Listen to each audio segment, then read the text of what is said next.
আপনি যেহেতু আপনি স্বরাষ্ট্র প্রতিমন্ত্রী পদ থেকে রিজাইন করার কথা আপনি বললেন, সেই ঘটনার কথা আমাদের সবারই মনে আছে। কিন্তু একটি প্রশ্ন সেখানে আসে যে অনেকেই বলে থাকেন যে ২০০৯ এর ৩১শে মে স্বরাষ্ট্র প্রতিমন্ত্রী, মাননীয় স্বরাষ্ট্র প্রতিমন্ত্রী জনাব সোহেল তাজ আসলে পদত্যাগ করেছেন। এর সঙ্গে কোনো না কোনোভাবে পিলখানা হত্যাকাণ্ড যেটি ফেব্রুয়ারির শেষে সংঘটিত হয়েছিল তার কোনো না কোনো যোগ থেকে থাকতে পারে। কোনো না কোনো মত। এই ব্যাপারে কি আপনি একটু মত দিবেন যে পিলখানা আমি হত্যাকাণ্ড? এটা স্পষ্টভাবে বলতে চাই আপনার মাধ্যমে যে পিলখানা বা বিডিআর মিউটিনি নিয়ে আমি নিজে খুবই আঘাত পেয়েছি। বিডিআর এর ডিজি জেনারেল শাকিল, ওনার সাথে আমার খুব ভালো সম্পর্ক ছিল। আমি সেই সময় আমেরিকা গিয়েছিলাম, আমার বড় মেয়ে ওর জন্মদিন 19শে ফেব্রুয়ারি, এবং আমি ইলেকশনের জন্য যেহেতু ডিসেম্বরের অনেক আগে এসে পড়েছিলাম, আমার ফ্যামিলির সাথে অনেকদিন যোগাযোগ ছিল না। তো আমার মেয়ের জন্মদিন উপলক্ষে আমি চলে গিয়েছিলাম 17ই ফেব্রুয়ারি, এবং জেনারেল শাকিলের সাথে আমার কথা হয়েছিল যে আমি দেশে ফেরা মাত্রই উনি আমাকে হেলিকপ্টার করে বিওপি গুলো দেখতে নিয়ে যাবে বর্ডার অঞ্চলে। এবং আমি বিডিআর যখন পরিদর্শন করতে গিয়েছিলাম, আমাকে উনি বলেছিলেন যে আমাদের সেনা অফিসার যারা আছে তারা আপনাকে খুব পছন্দ করেন, তো আপনি যদি আসেন বিডিআরে, এখানে আমাদের সেনা অফিসাররা আপনার সাথে সবাই মত বিনিময় করতে চায়। এবং আমি সেখানেও গিয়েছিলাম এবং সকল সেনা অফিসারদের সাথে কিন্তু আমার কথা হয়েছিল, আলাপ হয়েছিল সৌহার্দ্যপূর্ণ একটি পরিবেশে। এবং আমি হতভম্ব হয়ে গিয়েছিলাম যখন আমি শুনেছি যে বিডিআরে এরকম একটা জঘন্যতম হত্যাকাণ্ড ঘটেছে। এটা আমাদের বাংলাদেশের ভবিষ্যৎ এবং আমাদের সেনাবাহিনীকে ক্ষত করেছে, বাংলাদেশের প্রতিটা মানুষের হৃদয়ে ক্ষত করেছে। তো এই বিষয়ে যদি কারো কোনোদিন প্রশ্ন থাকে, আমি আমার তরফ থেকে আমি যা জানি, যতটুকু জানি, আমি অবশ্যই যে কোনো ইন্টারভিউতে বা যে কোনো তদন্ত হলে I am ready to talk, এবং আমি যতটুকু জানি সেটা আমি বলবো।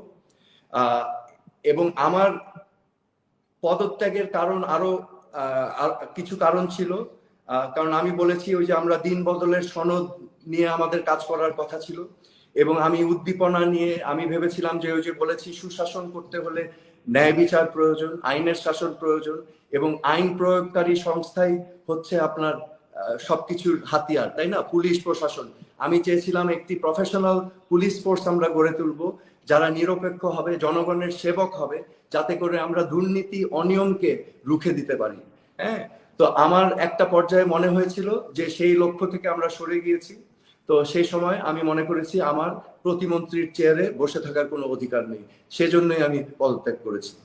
সোহেল ভাই, যে বিষয়টি আপনি ৩ মাসের মাথায় বুঝলেন, যে বিষয়টি আপনি বুঝতে 3 পারলেন মাস না, অ্যাবাউট 5 মাস। ৫ মাসের মানে ৩ মাসের মাথায় নিশ্চয়ই বুঝেছেন সিদ্ধান্ত নিতে হ্যাঁ, আরো ২ মাস হ্যাঁ। সময় লেগেছে সেই It's usually একটা ইংলিশে একটা কথা আছে, morning shows the day, so I যে did not wait for evening. Right, যে বিষয়টা আপনি ৫ মাসের মধ্যেও, আমি যদি পুরো সময়টা ধরে নিই, ৫ মাসের মধ্যে যে বিষয়টা আপনি বুঝলেন এবং আপনি আপনার স্বপ্নভঙ্গ হলো এক ধরনের, যে আপনি আসলে দিন বদলের সনদের কথা বলে এসেছিলেন, সেই প্রতিশ্রুতি হয়তো আপনি রাখতে পারছেন না।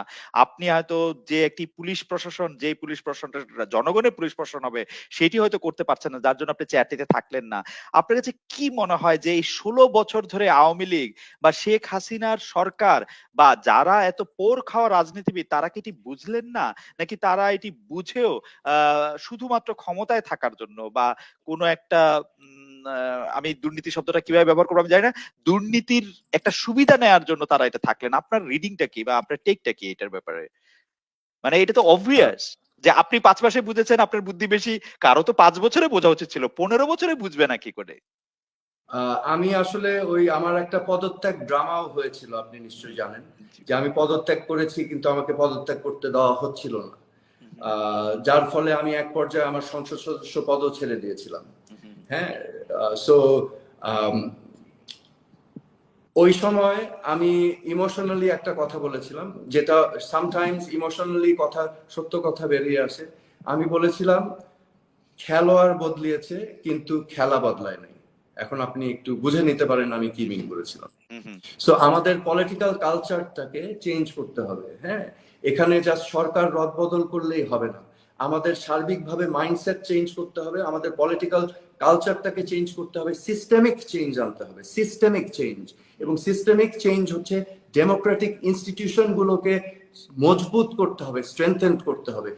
আর কোনোদিন যেন কারো প্রভাবে আমাদের জুডিশিয়ারি পরিচালিত না হয়, আর কারো প্রভাবে যেন পুলিশ লাঠিয়াল বাহিনী হিসাবে পরিচালিত না হয়, আর যেন আমাদের রাষ্ট্রীয় সম্পদগুলো লুটে পুটে বিদেশে পাচার না করা হয়। ঠিক আছে?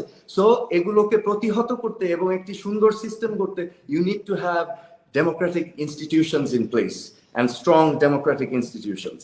সো সেটাই আমাদের করতে হবে।